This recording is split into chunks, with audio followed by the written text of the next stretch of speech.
Hi, welcome to BetSafe. I'm Alan McInally, Sky Sports Soccer Saturday pundit, and of course with me, Paul Dickov, ex-Arsenal and Manchester City. This is an FA Cup special semi-final preview with Paul and I looking forward to the weekend's games. We've already given you our Premier League preview. Hopefully you can catch that out on betsafe.com. Two games.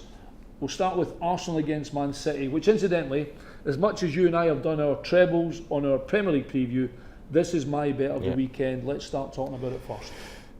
Look, I just think City on that Wembley pitch are going to be too quick, too sharp, and going forward, too strong for Arsenal. You know, Arsenal, although they got that result against Middlesbrough, there's still a lot of pressure on them. You know, to finish the top four. I think we said they didn't. They won the game.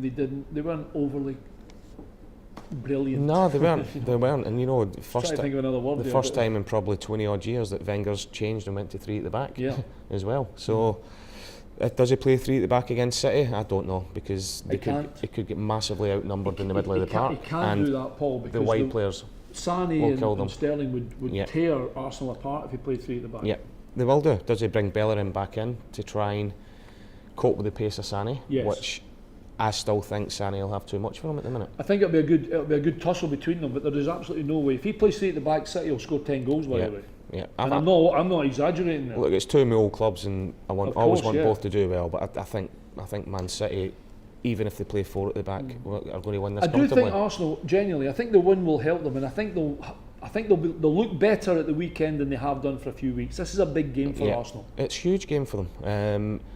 Just going back to the Man City side, I'm going to say this, my big mate was delighted for Vincent Kompany coming back last weekend. Absolutely. Thought he was outstanding, and them having that break in midweek, you know, I can see Vincent playing again. But Man City have got interesting what Pep does on Sunday, because 4 days later they've got the derby against United as well.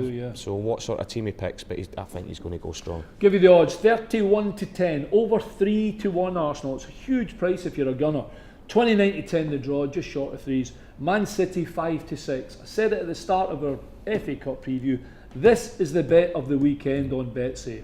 I don't care where you have a bet, keep it here with BetSafe. 5-6 Man City. I'm tempted to say I'd give you even more, but maybe not, just because this is the semi-final of the Cup. That's my bet. What we got? City winning over 2.5 goals, 18-5. Again, a great price on BetSafe. A City win over 2.5 goals, every chance. If you think Arsenal will win and over 2.5 goals, 17-5. There will be, of course, more BetSafe boosts on this game specifically for first goal scorer and anytime goal scorer, and of course correct scores. Arsenal 31-10, 29-10 the draw. Man City 5-6 I think is an absolute steal on BetSafe. I think Man City will win, so does Paul, but I do think that Arsenal will make it as difficult for Man City as they possibly can. I'm glad you're here with me. I've just asked the cameraman Mark. Hi Mark. He's been with us all season, by the way. Week 34, he's still going strong. Yeah, he's just turned up. Chelsea against Spurs, and Chelsea got beat. Spurs looked like Brazil. Yep. The last games they played. So give me the winner and give me the reason. I would love to give you a winner, and I would love to give you a reason, but give me the odds then. I think I'm like you on this one. It's a tough one to call. You know, how did Chelsea react? Not just getting beat at Man United, but comfortably as well. All right, just before you go on, let's go on to the tactics that Mourinho used, and let's say, does Pochettino do the same thing? Yeah, look, he would have looked at that game on Sunday and thought that is the way we now play against Chelsea. But if you remember earlier on in the season, he matched them up three at the back. Yeah. Though they ended up losing the game, they battered Chelsea for long periods in that game. They were absolutely fantastic. Harry Kane back scoring goals as well. But I'm going to chuck in that stat we used in the Champions League, Spurs record at Wembley. Oh yeah, that's right. They've been playing. I forgot about that actually. I forgot all about that. They're at Wembley for the Champions League and they haven't won a game. I don't think they've won in the last 9 or 10 attempts. You know, Eden Hazard's got a lot to prove after taking a lot of stick last weekend as well. Yes, I agree. But it's just going to be a great game to watch. Yeah, it really is. I'll give you the odds: 8-5 Chelsea, odds against. 94 the draw, which I think might be popular. I don't know whether the game that'll help you. 17-10 Spurs, so actually it's really tight between them. If anything, Chelsea are just favourites, but it's only by 0.1. It really is. I think if I had to stick my neck out, I would actually go with Tottenham with the form they're in at the minute.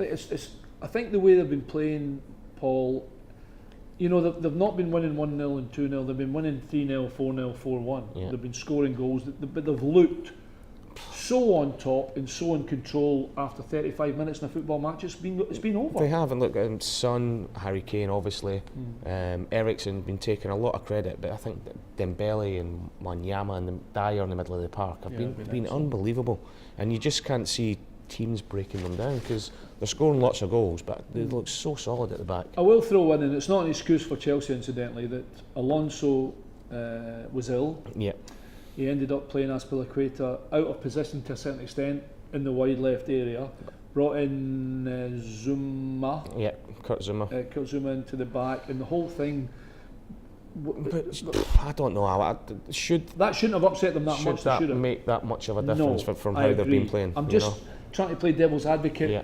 because this is a tough game to call. Yeah. And we're trying to sort of put I'm looking people in forward that to see how decision. Chelsea react, because it's the first time this season, and Conte, I think, has been brilliant, that they've really been put under the scrutiny and a bit of pressure and had a bit of stick. So it's going to be interesting to see how they react to it. If you're right and Spurs win at 17-10 on BetSafe, does that psychologically give them the edge over the league form? Yeah, I think it does. Even though Chelsea are 4 points clear. Maybe not for Spurs, but I think it puts more pressure on Chelsea, Yeah. losing back-to-back games. And it would have been, 3 games in the last 5 games, because Crystal Palace beat them as well. That's right. So You know, I don't think it will mean a lot to Spurs. I don't think it will affect Spurs in the league, but I think it would affect Chelsea more. Okay then, Chelsea 85, Spurs 94. They draw 94, Spurs 17-10. Good luck with all your bets, and don't forget you can catch our Premier League preview on BetSafe as well. That was our FA Cup special. We've gone for City and we've gone for Spurs at a push. It's a tough one, the Chelsea Spurs game. You've got your own ideas. You know where to have a bet. Have it here on BetSafe. Remember, you've got to be in to win it, and we give you the best price. We'll see you next week for week 35 as the Premier League comes to a close.